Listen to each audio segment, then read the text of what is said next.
La paz de Dios y la gracia del Señor Jesucristo sobreabunden en el corazón de todos mis hermanos y amigos. Reciban un cordial saludo y un abrazo en Cristo Jesús. Y no se les olvide suscribirse al canal de YouTube y activar la campanita de notificaciones.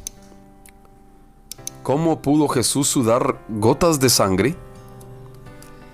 ¿Qué significado tiene esto? Estas son dos preguntas muy importantes de conocer, pues nos dejan una gran enseñanza.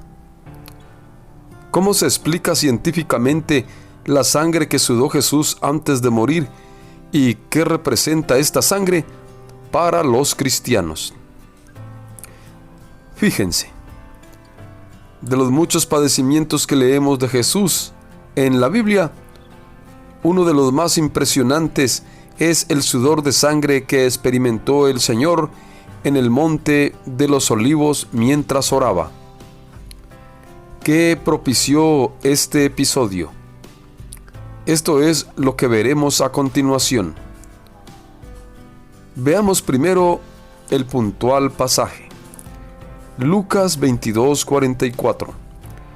Y estando en agonía, oraba más intensamente. Y era su sudor como grandes gotas de sangre que caían hasta la tierra. Analicemos. El único evangelista que narra este evento es Lucas. Según su relato, mientras Jesús oraba a solas en el huerto Getsemaní, se le apareció un ángel del cielo para darle fuerzas. Y Jesús, lleno de angustia, oraba con más insistencia, y su sudor se hizo como gotas espesas de sangre que caían en tierra. Y las dos preguntas que hoy nos abordan son: ¿cómo se explica científicamente esta sangre que brotó de la frente de Jesús? ¿Qué representa esta sangre para los cristianos? Respondo la primera pregunta. ¿Cómo se explica científicamente la sangre que sudó Jesús antes de morir?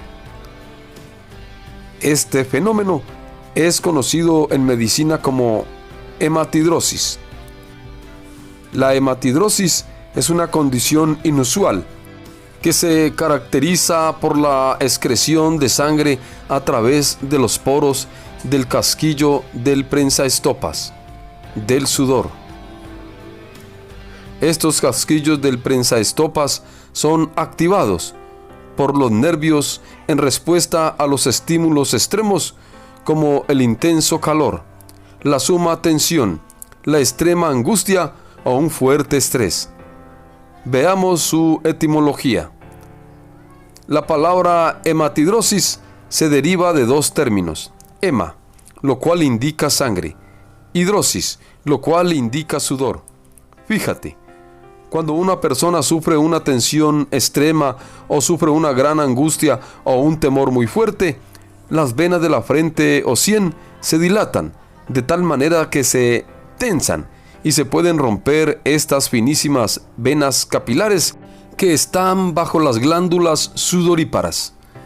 Este rompimiento se conoce como arteritis ectásica, que da lugar a la hematidrosis, que es cuando la sangre se mezcla con el sudor y aflora sobre la piel. Y este es precisamente el caso de Jesús, que sabía que el momento se había llegado y sabía lo que le esperaba, que lo tomarían cautivo y lo apresarían, y una vez sin libertad tendría que enfrentar un hecatombe trágico y sin precedentes. Ojo, enfrentaría un extremo sufrimiento físico, un intenso estrés, un excesivo dolor, una presión emocional, el abandono de su padre, el desprecio de la gente, la agresión de los soldados, la negación de sus discípulos, y como resultado, tanta fue la presión de aquel momento que se rompieron sus capilares y sangre se vertió hasta caer en tierra. Y en efecto, así sucedió con Jesús. ¿Te imaginas qué momento tan dramático pasó el Señor, siendo inocente y sin pecado. Y la pregunta que surge: ¿sabes por qué Jesús enfrentó todo ese dolor?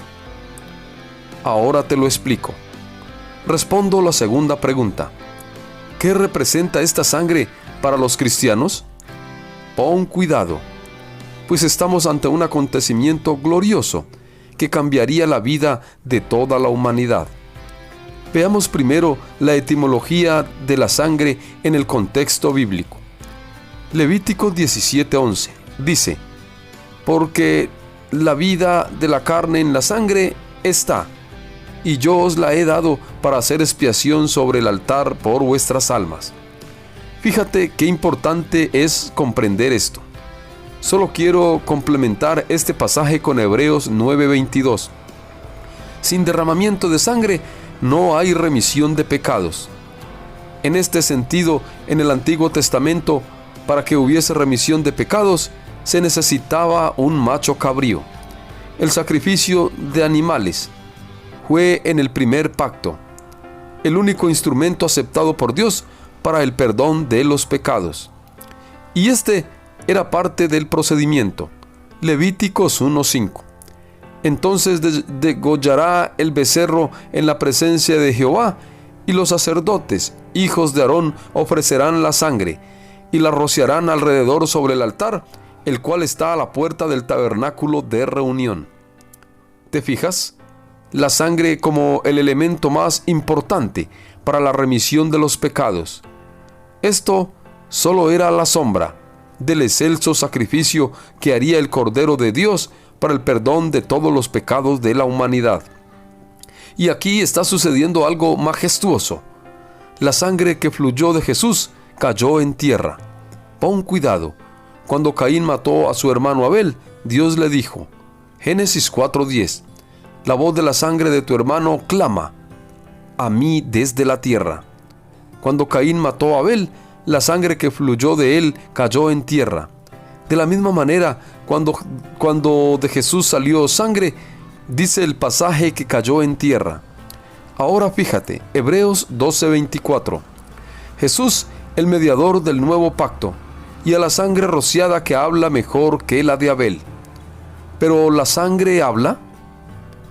Este es un simbolismo imperativo de lo importante que es la sangre. Aquí ya tenemos los tres elementos que nos llevan a la hermosa enseñanza de hoy. Jesús como el Cordero de Dios que quita el pecado del mundo. Juan 1:29. La sangre que representa la muerte sacrificial para la expiación de todos los pecados. Lucas 22:20. La tierra que representa la materia prima de lo cual está formado el hombre y sobre el cual es derramada la sangre.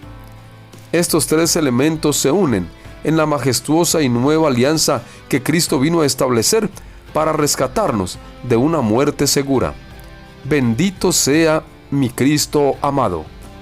Ahora entiendo por qué. Cuando aquel soldado atravesó con su lanza el costado de Jesús, enseguida salió sangre y agua. Juan 19:34, mostrando puntualmente lo que dice en Romanos 6:3. ¿O no sabéis que todos los que hemos sido bautizados en Cristo Jesús, hemos sido bautizados en su muerte? El agua representa el bautismo en agua. La sangre representa la remisión de los pecados. Y aquí se completa el versículo de Romanos 6:4. Porque somos sepultados juntamente con Él para muerte, por el bautismo, a fin de que como Cristo resucitó de los muertos por la gloria del Padre, así también nosotros andemos en vida nueva. Aleluya. Entonces concluyo.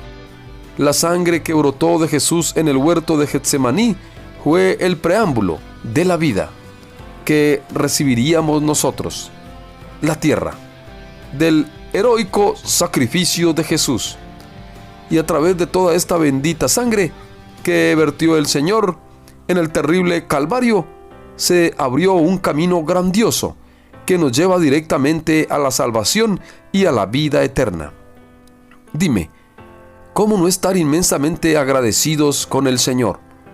Solo me resta decir en voz alta: a Dios y al Cordero sea toda la gloria, la honra y la alabanza para siempre. Amén. Espero entonces que esta información sea de utilidad y que Dios te bendiga.